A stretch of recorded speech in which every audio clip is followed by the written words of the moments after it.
नमस्कार दोस्तों, स्वागत है आप सभी का अनअकैडमी में। तो दोस्तों यहाँ पे हम लोग अनअकैडमी रेलवे एग्जाम्स का ऑफिशियल चैनल पे और मेरा नाम है सत्यम गुप्ता। आज से हम लोग स्टार्ट कर रहे हैं मैथ्स के मॉडल प्रैक्टिस सेट। तो यहाँ से आपको मिलेगा मॉडल पेपर 1। जैसा कि आप सभी को पता है, रेलवे लगातार कॉरिजेंडम निकाल रहा है और आपको रेलवे के बारे में जानकारियां दे रहा है कि एनटीपीसी का पेपर कब हो सकता है। तो चांसेस यही हो रहा है कि नवंबर के लास्ट तक का पेपर आपका स्टार्ट हो जाएगा। तो अभी हमारी तैयारी तो अनअकैडमी के प्लेटफॉर्म से चली रही है, हम पूरी कंप्लीट कोर्स वहां से कर ही रहे हैं। लेकिन मॉडल सेट अगर यहां से सॉल्व करते रहेंगे डेली, तो हमें ये जानकारियां मिलते रहेंगी कि किस तरीके से मैथ के क्वेश्चन पेपर में पूछे जा रहे हैं।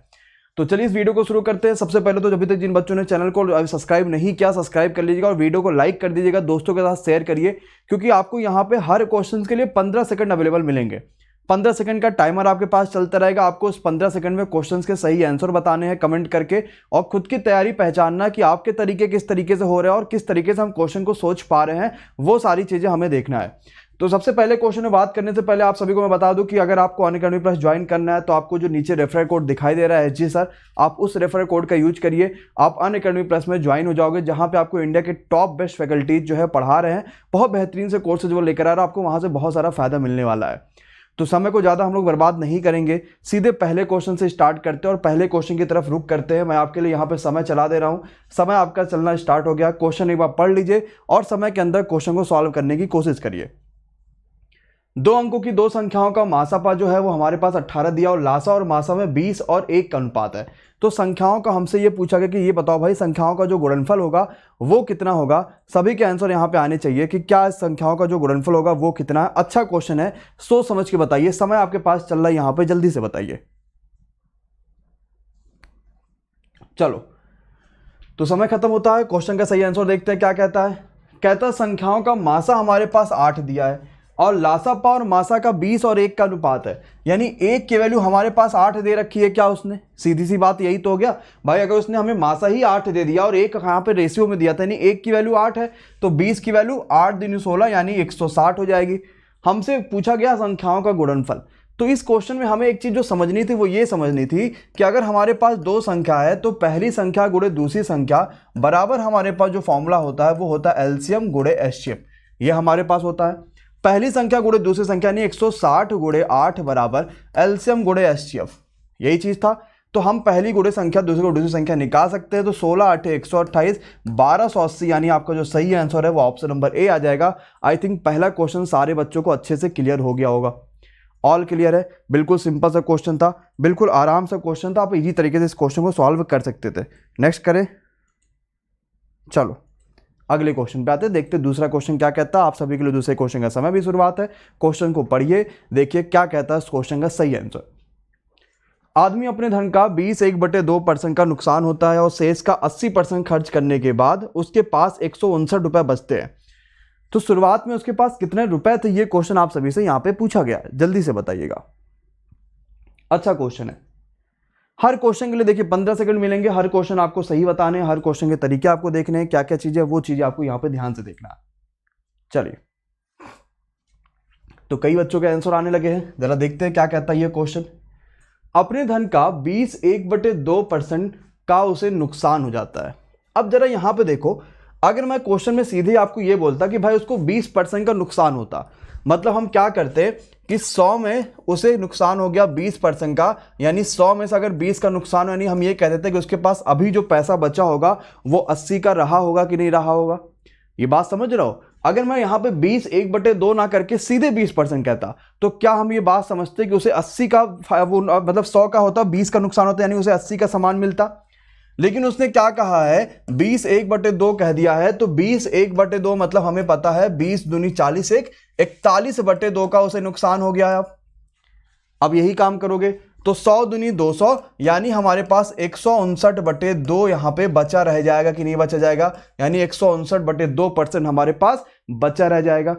अब जितना बचा उसका 80% खर्च करने के बाद 159 रुपए बचते हैं। इतना उसके पास बचा, 159/2 बचा। इसका जब वो 80% खर्च कर देता है, 80% खर्च कर देता है, तब 159 रुपए बचते हैं। तो ये बताओ, अगर 80% खर्च कर देगा तो क्या इसके पास सिर्फ 20 रुपए 20% ही बचेगा कि नहीं बचेगा। और ये है 159 के बराबर। 159 से 159 काटोगे, 20 से काटोगे, आपके पास ये आपके कितना आ जाएगा यहाँ पे 10 आ जाएगा, ये काट दोगे 0, फिर आपके पास जो आंसर आ जाएगा x की वैल्यू कितनी आ जाएगी, 1000 आ जाएगी। डायरेक्टली आपका क्वेश्चन ये पूरा का पूरा कट जा रहा है। ऑप्शन नंबर ए बिल्कुल करेक्ट आंसर हो जाएगा। बोलो बात सभी को क्लियर समझ में आ रही है? ओके है। नेक्स्ट पे बढ़ा जाए, थर्ड क्वेश्चन पे आते हैं, देखते हैं तीसरा क्वेश्चन क्या कहता है। ये क्वेश्चन हमारे पास है मिक्सचर का, एक बहुत ही अच्छा क्वेश्चन है, बहुत ही शानदार क्वेश्चन है। मिक्सचर के क्वेश्चन पेपर में जरूर आते हैं और आपके लिए समय मैं यहाँ पे शुरुआत कर दे रहा हूँ। जल्दी से क्वेश्चन को देखिए, बताइए क्या हो पाएगा इस क्वेश्चन का सही आंसर। चलिए बताइए आप लोग। 7 और 5 के अनुपात में 9 लीटर निकाला जाता है, बी डाला जाता है तो अनुपात 7 और 9 हो जाता है। हमसे कहता है आरंभ में कनस्तर में ए की कितनी मात्रा थी, ये क्वेश्चन पूछा गया है। ठीक है, चलिए और बताइए। चलिए सबके कमेंट आने चाहिए ना, जब तक सबके कमेंट नहीं आएंगे तब तक मजा कैसे आएगा, कैसे पता चलेगा कि आपको चीजें समझ में आ भी रही हैं कि नहीं आ रही हैं। पहले जो अनुपात था हमारे पास वो 7 और 5 का अनुपात था, बोलो हाँ या ना। पहले हमारे पास जो अनुपात था मैं कह सकता हूं कि वो 7x और 5x था। इसको करने के कई सारे तरीके हैं और आप इसको क्वेश्चन को तुरंत भी सॉल्व कर सकते हो। आरंभ में कनस्तर में ए की कितनी मात्रा थी, ये क्वेश्चन पूछा गया है। आपको पता होना चाहिए आरंभ में जो अनुपात था वो 7 और 5 के अनुपात में था, यानी ए हमारे पास 7 था, बी हमारे पास 5 था और 7 का पूछा गया है कितना वैल्यू था, क्योंकि ए की कितनी मात्रा थी, 7 का कितना वैल्यू था, मतलब जो भी आंसर आना चाहिए था वो 7 से कटता कि नहीं कटता, ये चीज समझिएगा। मतलब हमारे पास जो भी आंसर आता वो 7 से कटता, जबकि यहां पे ऑप्शन में कोई भी ऐसा आंसर नहीं है जो कि 7 से कटेगा, तो हमारे पास वैसे भी आंसर क्या आ जाता, नन ऑफ दीज आ जाता। तो आपको सॉल्व करने की क्वेश्चन की जरूरत नहीं थी। जब आप अनअकैडमी प्लस ज्वाइन करोगे तो मैं आपको इस क्वेश्चन को फुल डिटेल्स के साथ सॉल्व करना बताऊंगा कि किस तरीके से मैं यहां से भी 9 लीटर निकाल रहा था, किस तरीके से मैं यहां से भी 9 लीटर निकाल रहा था, और फिर उसके बाद हम क्वेश्चन को विद इन सेकंड यहां पे सॉल्व कर रहे थे। फिर यहां पे हम इसको इस तरीके से पूरा कंप्लीटली सॉल्व करते। इसके अलावा दूसरा कौन सा आसान तरीका हो सकता था जिससे हम इस क्वेश्चन को कम से कम समय में कर पाते। लेकिन ऑप्शन के थ्रू हम क्वेश्चन को कैसे सॉल्व करेंगे, क्या ये बात सभी को क्लियर हो रही है? नेक्स्ट क्वेश्चन में बढ़ा जाए। आपके पास आ गया अगला क्वेश्चन जो कि डीआई से संबंधित है और क्वेश्चन आई थिंक आप सभी को दिखाई दे रहा होगा। जल्दी से देखिए और ये बताइए इस क्वेश्चन का सही आंसर क्या हो सकता है। पोल आप सभी के सामने यहाँ पे दिख रहा है। चलिए सभी के आंसर आने चाहिए, सभी बच्चे जल्दी से क्वेश्चन को एक बार देख लीजिए और पोल करिए, बताइए पोल पे इस क्वेश्चन का सही आंसर क्या होगा। चलिए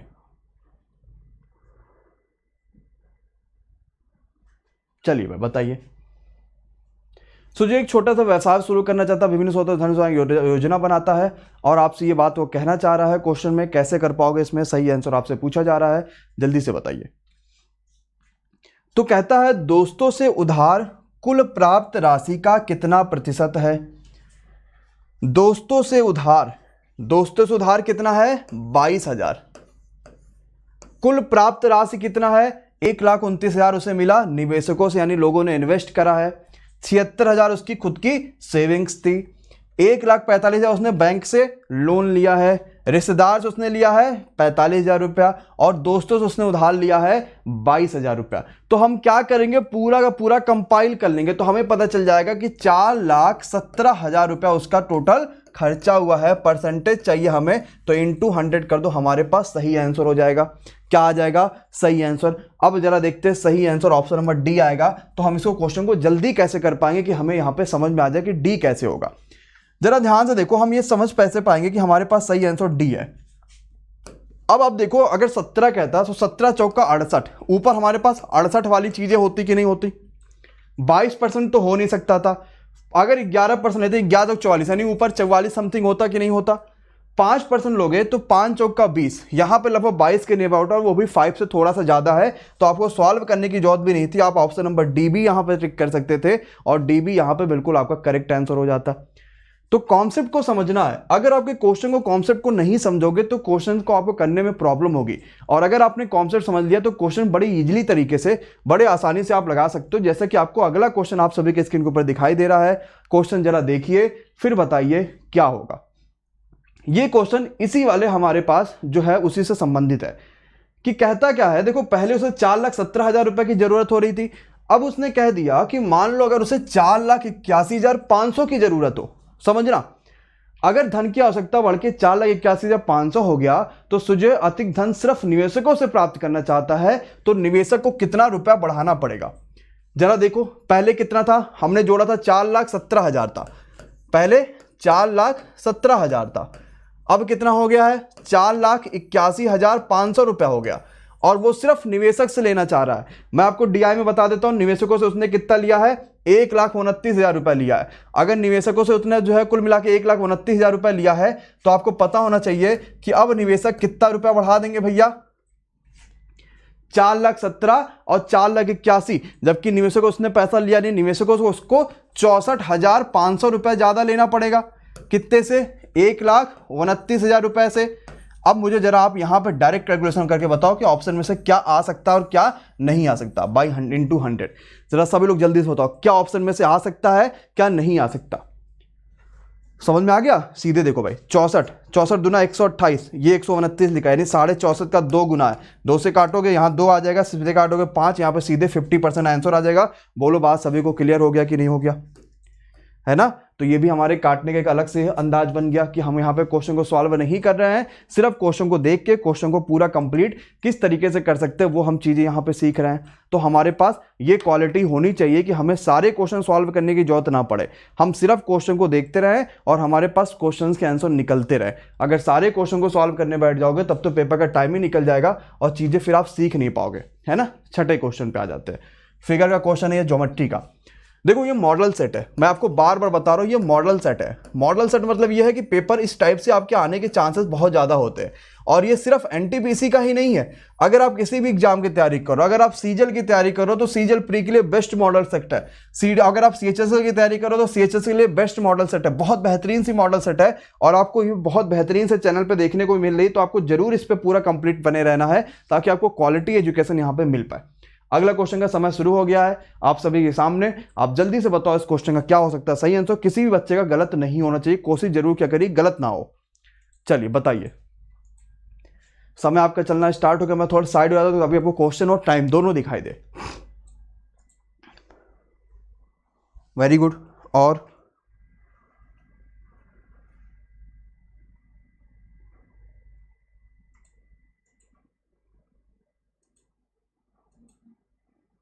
चलिए देखते क्या हो पाएगा। देखो हमने ऐसे फिगर बड़े पढ़े होंगे, है ना?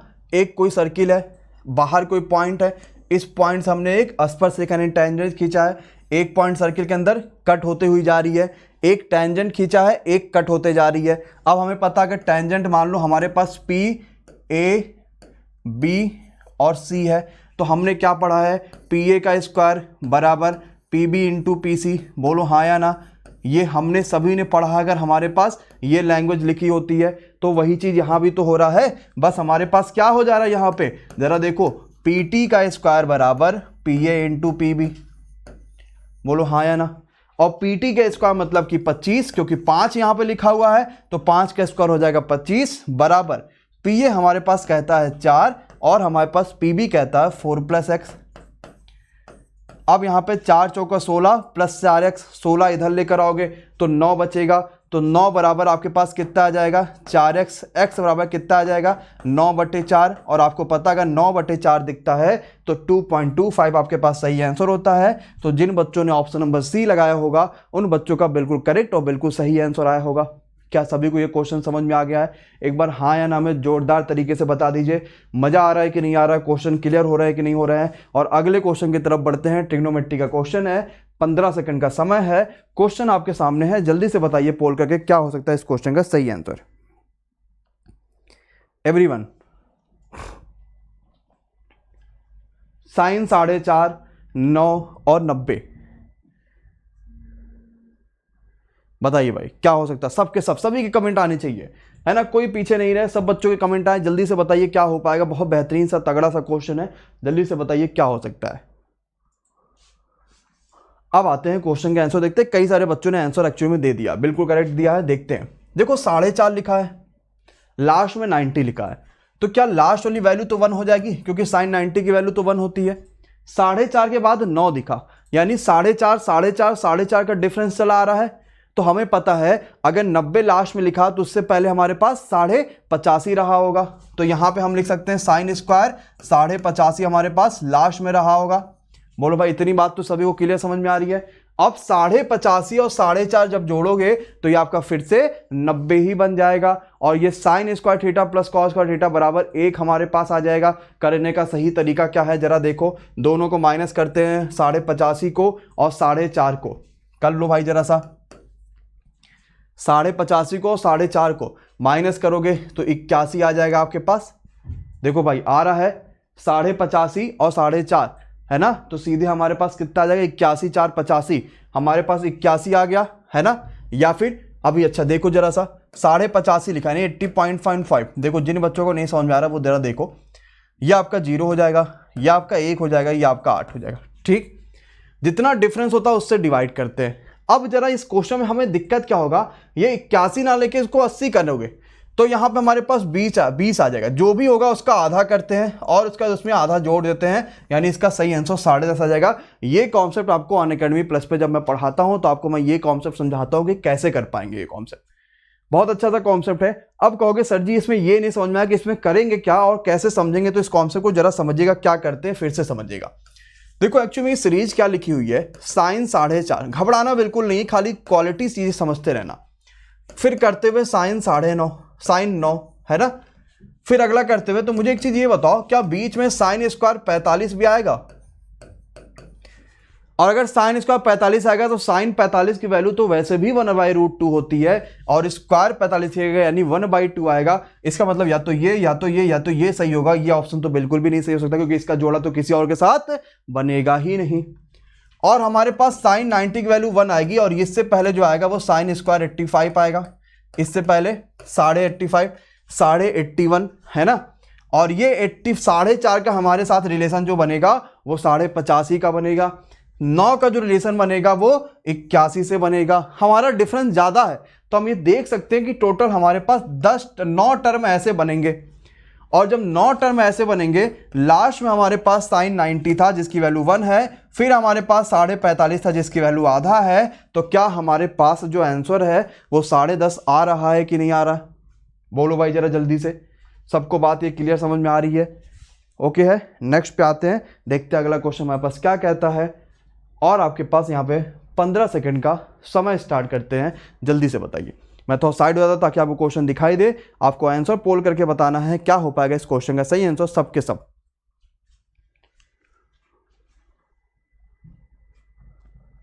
बताइए।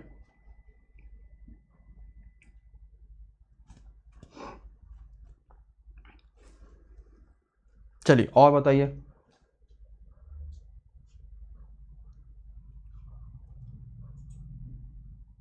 चलिए स्टार्ट किया जाए, क्वेश्चन देखा जाए। ये देखो अभी तक हमने क्या पढ़ा था, सिर्फ 2 डिजिट की संख्याएं मैक्सिमम हम लोग पढ़ते थे। तो जब भी 2 डिजिट की संख्या हम लोग पढ़ते थे तो हम वहां पे संख्याओं को क्या मान लेते थे, 10x + y मान लेते थे या फिर 10a + b मान लेते थे, हम लोग ऐसा कुछ मान लेते थे। अब हम पहली बार आपको कराने जा रहे हैं कि 3 अंकों की संख्या है, क्योंकि आपको सीधी सी बात है क्वालिटी से हम लोग को कोई समझौता है नहीं। हमें सीधी सी बात है सीखना आपको किस तरीके से नए नए क्वेश्चन सीखो, मजेदार क्वेश्चन सीखो जो पेपर्स में आ रहे हो। अब अगर 3 अंकों की किसी संख्या के दहाई का अंक 4 है तो पहले ऑप्शन में देखो क्या सभी के दहाई का अंक 4 है, यानी सभी ऑप्शन सही हो सकते हैं, कोई दिक्कत नहीं है। इसके इकाई और सैकड़े अंकों का योग 12 है। इकाई और सैकड़े 6 6 12, 7 5 12, 7 5 12, 8 4 12, यहां भी यार सब सही है। इकाई अंक में सैकड़े अंक को परस्पर बदला जाता है, यानी हम सबको आपस में चेंज कर रहे हैं, इसमें चेंज करने पे कोई फर्क नहीं आएगा, आंसर वैसे ही गलत हो गया। अब ये और ये दिख रहा है। अब अगर देखो यहां पे कि 844 को हमने 448 कर दिया तो लगभग 400 का डिफरेंस आएगा कि नहीं आएगा? आएगा ना। और यहां पे लगभग 200 के आसपास डिफरेंस आएगा, यहां भी लगभग 200 के आसपास डिफरेंस आएगा। अब क्वेश्चन में जरा पढ़ो तो जो नई संख्या मिलती है वो कम मिलती है, यानी सही आंसर ये होगा। क्योंकि अगर इसको चेंज करोगे, इसको हमने 547 से हमने क्या कर दिया, इसको 745 कर दिया, तो नई संख्या तो हमारे पास ज्यादा हो जाएगी, जबकि हमें नई संख्या तो कम चाहिए थी। बोलो हाँ या ना, हमें नई संख्या से कम चाहिए थी, तो ये 198 कम भी है। बोलो अब आसान लग रहा है। तो क्या आपको इस क्वेश्चन को भी सॉल्व करने की जरूरत पड़ी? अदरवाइज इस क्वेश्चन को सॉल्व करने जाते तो बड़ा टाइम लग जाता और क्वेश्चन का मे बी सही आंसर भी आप ना निकाल पाते। आप 3 संख्या को कैसे मानते? जैसे मान लो हमने क्या कर लिया यार, हमने ऐसे क्वेश्चन में 2 अंकों की संख्या तो सिंपल सी मान लेते हैं। हमने अगर मान लिया 3 अंकों में A, B और C है, तो क्या इसको C, 10B और 100C, 100A इतना करके मान पाके क्या क्वेश्चन आपका आसान होता? नहीं ना होता। तो ये क्वेश्चन आपका आसान तभी बनेगा जब आप इसको ऑप्शन के थ्रू सॉल्व करने की कोशिश करोगे, और ऑप्शन के थ्रू अगर इन क्वेश्चन को सॉल्व करने की कोशिश करोगे तो क्वेश्चन आपके इजीली सॉल्व हो पाएंगे। नेक्स्ट क्वेश्चन में बढ़ते हैं। समय आपके स्टार्ट होता है, देखते हैं समय में कैसे कर पाओगे इस क्वेश्चन को। बहुत बेहतरीन सा ये क्वेश्चन है, बहुत तगड़ा सा। करो, बहुत पूछा था और इस क्वेश्चन को बहुत अच्छे से भी समझाएंगे, ठीक है, थोड़ा सा टाइम लेके, ताकि आपको क्वालिटी इस क्वेश्चन की समझ में आ जाए और दोबारा आप इस क्वेश्चन में कोई भी गलती ना कर पाइए।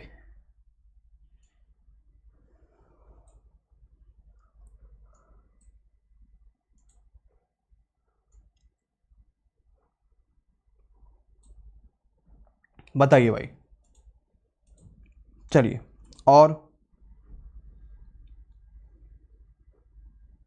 और बताइए, ये क्वेश्चन सभी को होना चाहिए, है ना? ये क्वेश्चन सभी के हो जाने चाहिए।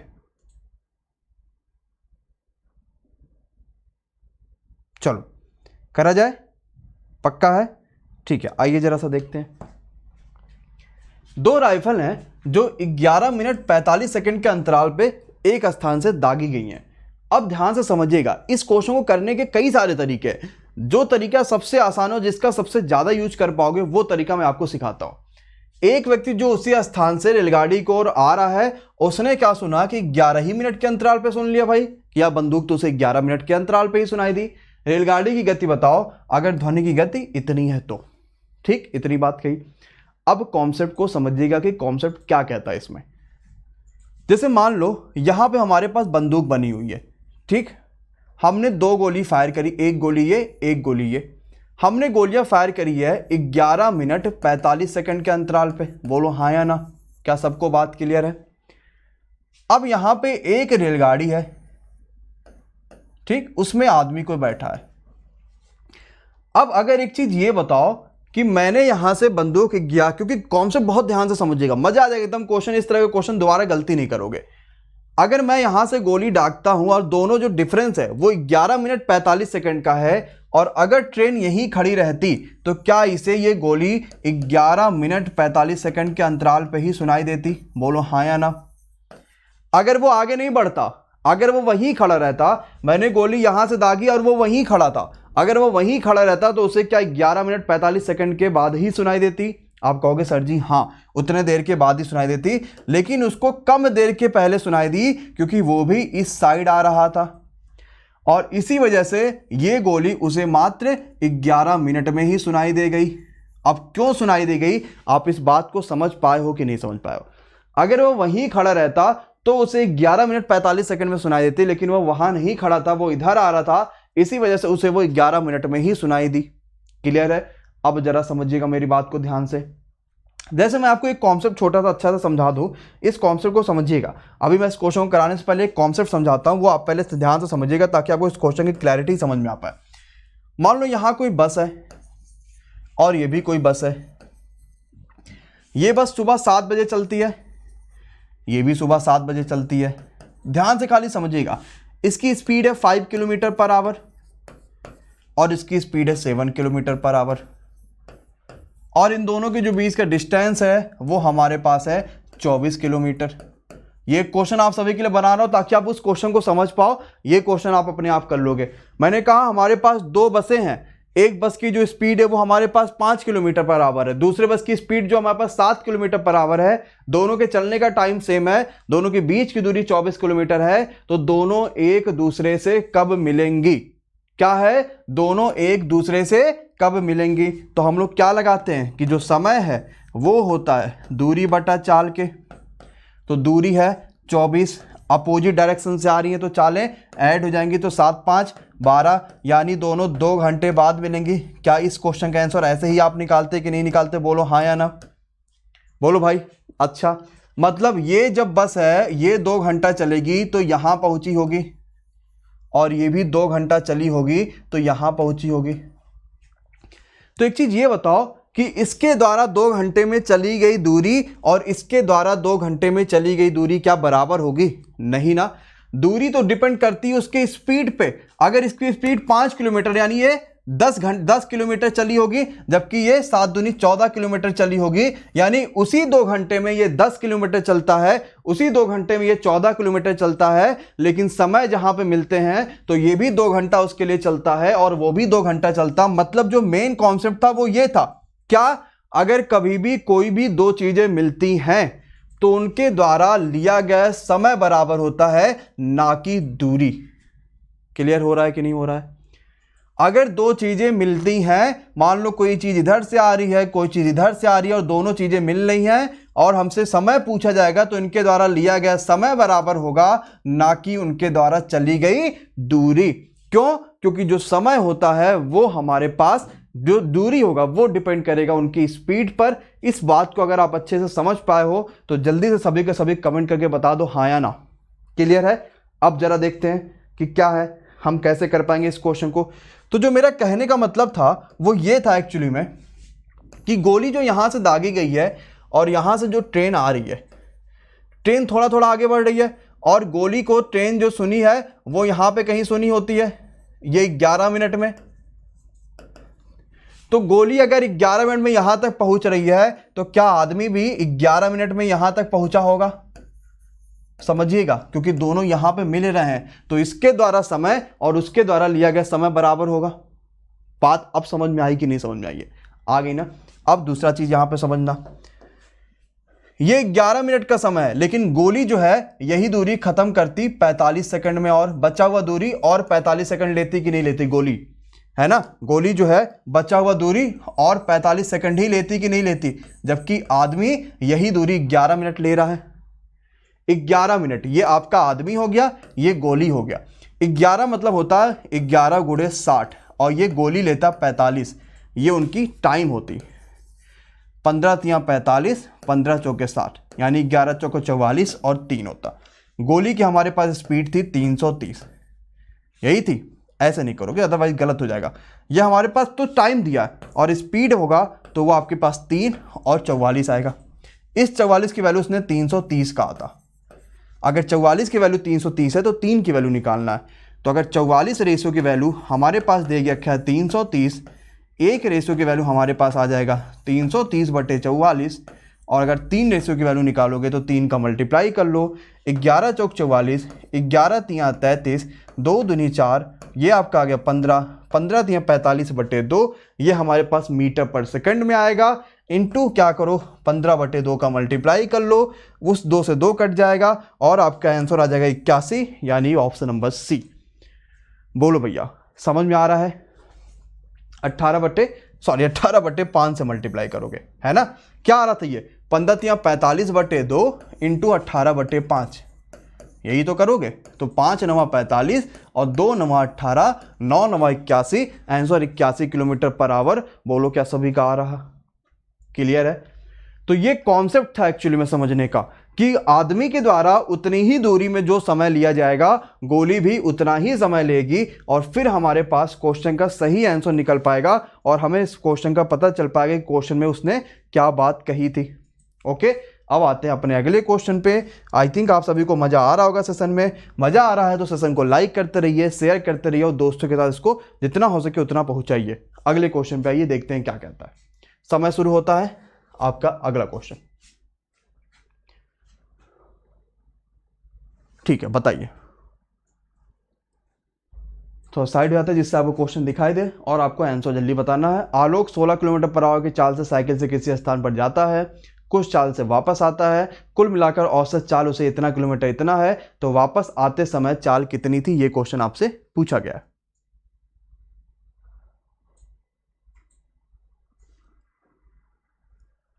बताइए भाई, सबके आंसर आने चाहिए तभी मजा आएगा, है ना।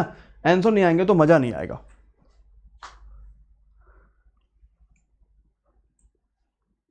और ठीक है, और बताइए।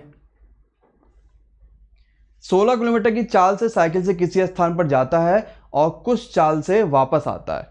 यदि कुल मिलाकर औसत चाल इतना है तो वापस आते समय चाल कितनी होगी। ये क्वेश्चन आप सभी से पूछा है, ठीक है।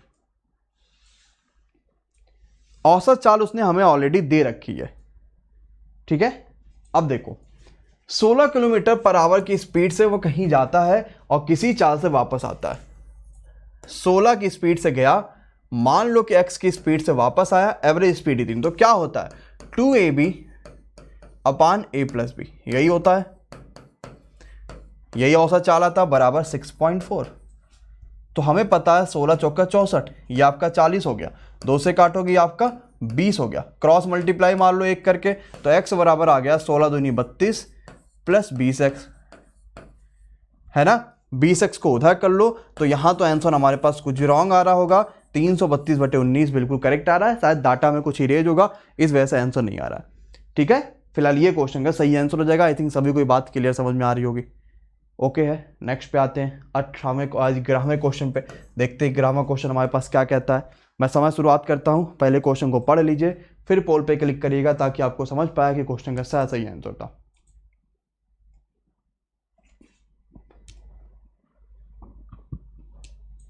आसान क्वेश्चन है, सबके सब बता लोगे, बहुत बड़ा कोई क्वेश्चन है नहीं है,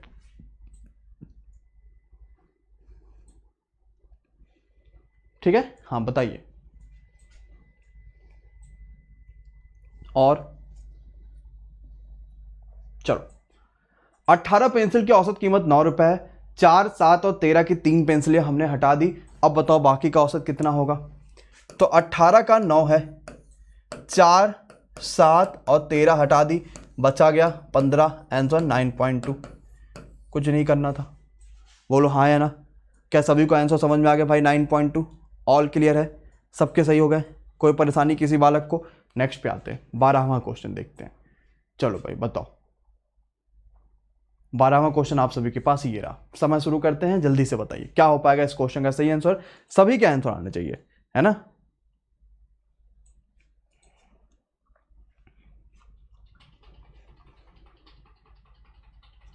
बताइए।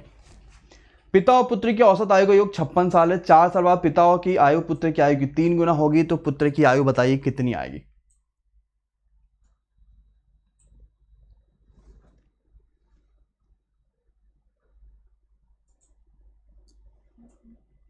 चलिए देखते क्या हो पाएगा सही आंसर। सही आंसर आएगा आपके सभी के पास ऑप्शन नंबर आपके यहाँ पे जो सी दिया है 12 बिल्कुल करेक्ट आंसर हो जाएगा।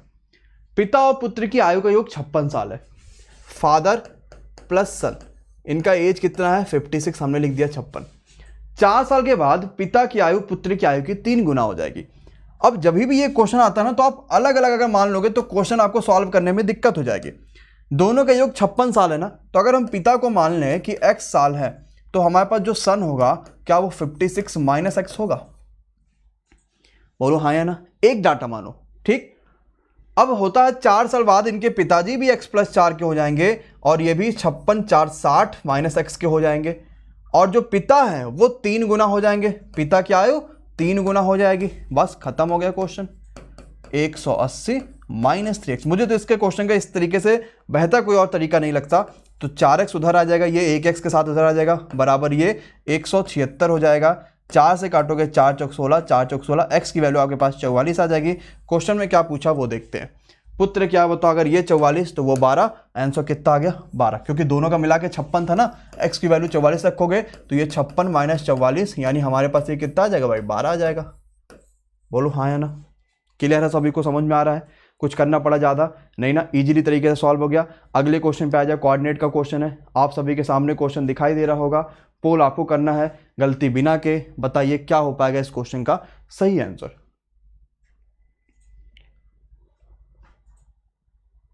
चलिए, और ये क्वेश्चन पूछा जरूर जाता है, एक बार डिवीजन के क्वेश्चन जरूर पूछे जाते हैं, चाहे वो आंतरिक डिवीजन की बात करे, चाहे एक्सटर्नल की, चाहे इंटरनल डिवीजन की बात करेगा, इस पे क्वेश्चन के आपको जरूर पूछे जाते हैं।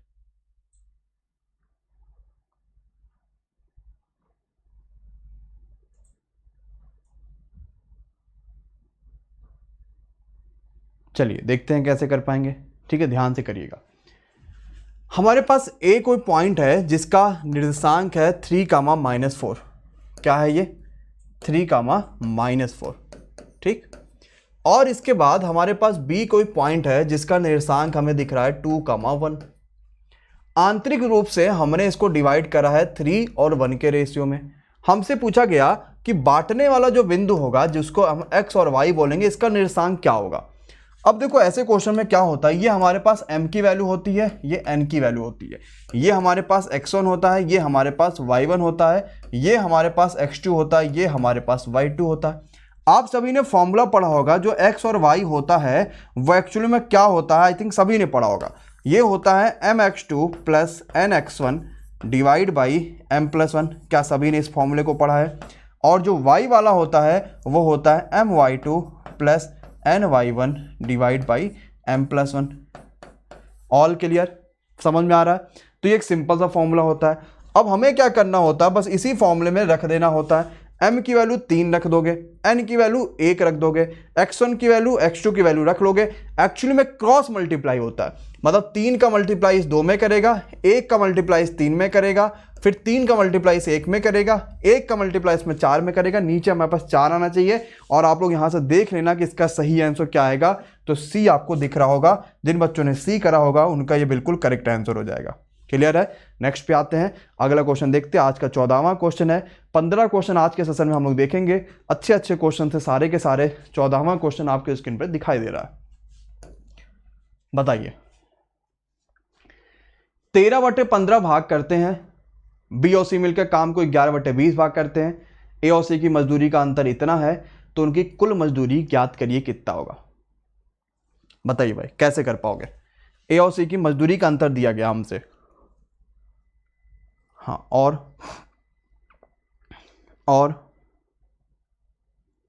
ठीक है। सभी लोग पहले आंसर जल्दी से बताओ भाई, क्या आ सकता है आंसर, और बताइए। चलो देखते हैं। 13/15 भाग करता कौन है, a प्लस बी। यानी अगर इन्हें 15 काम दिया जाता था तो उसमें से 13 काम करते हैं, यानी ये सिर्फ 13 काम का पैसा ले रहे होंगे। इस क्वेश्चन को बहुत आसानी से कर सकते थे, मतलब इस तरह के जो क्वेश्चंस आते हैं वो बहुत तगड़े तरीके से होते हैं। 11/20 भाग। ए और सी की मजदूरी का अंतर इतना है, ठीक। ए और सी है यहाँ पे, क्या ए और सी है, बी दोनों में कॉमन है। अब अगर देखो, मैंने यहाँ पे टोटल काम मान लिया 60, ऊपर नीचे हमने 3 का मल्टीप्लाई कर लिया यहाँ पे और यहाँ पे 4 का, तो 13 चौका 52/60 यहाँ आ गया, और 11 तिया 33/60 यहाँ हो गया। क्या क्वेश्चन का अब जो मैं कहना चाह रहा था वो समझ पाए हो। हमने दोनों के काम को बराबर कर लिया, तो हमें ये पता चल पाया कि यार a प्लस बी मिलके तो काम कर रहे थे सिर्फ 52, जबकि अगर हम देखें b प्लस सी का काम तो ये सिर्फ कर रहे थे 33। जैसे ही दोनों को माइनस करोगे तो a माइनस सी बराबर 9 3 12 और 3 1 4 19 आ गया। जबकि हमारे पास ये आ रहा है 7600, तो 19 की वैल्यू 7600 है। 19 चौका 76, 1 की वैल्यू हमारे पास 400 आ जाएगी। अब क्वेश्चन में जो कह रहा वो जरा देखो, उनकी कुल मजदूरी बताओ। तो कुल मजदूरी 60 है, तो 6 चौका 24, यानी आपका 24,000 आ जाएगा, क्योंकि 1 की वैल्यू 400 आ गई, तो 60 की वैल्यू कितनी आ जाएगी, 6 चौका 24,000 आ जाएगी। ऑप्शन नंबर आपका सी बिल्कुल करेक्ट हो जाएगा। एक बार सभी लोग देख लीजिए, फिर बताइए किन बच्चों को समझ में आया और किनको किनको नहीं आया। क्लियर है, ओके है। चलो तो हम सीरीज को यहीं खत्म करते हैं। पहले जो मॉडल सेट था आप सभी को आई थिंक पसंद आया होगा। अगर सभी को मॉडल सेट पहला पसंद आया है तो वीडियो को लाइक करिएगा, दोस्तों के साथ शेयर करिएगा। हमने हर टाइप कवर करने की कोशिश करी। हमने आपको एडवांस भी दिया है, डीआई भी दिया था, और भी कई सारे यहाँ पर मैंने आपको टॉपिक दे रखा था। अगर आप अनअकैडमी प्लस ज्वाइन करना चाहते हो तो आपके लिए बेस्ट ऑफर चल रहा है। आपको कोड यूज करना है एसजी सर। एसजी सर आपको रेफरल कोड है, ये यूज करोगे तो आपको यहाँ पर 10% का डिस्काउंट मिलेगा, और क्रेडिट वगैरह का डिस्काउंट आप लगभग 20% का पा जाते हो। तो आपको ये जरूर कोड यूज करना है। और अगर आपको किसी भी तरीके का परेशानी होगा तो आप जो है कॉन्टैक्ट भी कर सकते हो, टेलीग्राम ज्वाइन कर सकते हो, और भी कई सारी चीजें कर सकते हो। Thank you so much session में आने के लिए। Please you like and share. Thank you so much.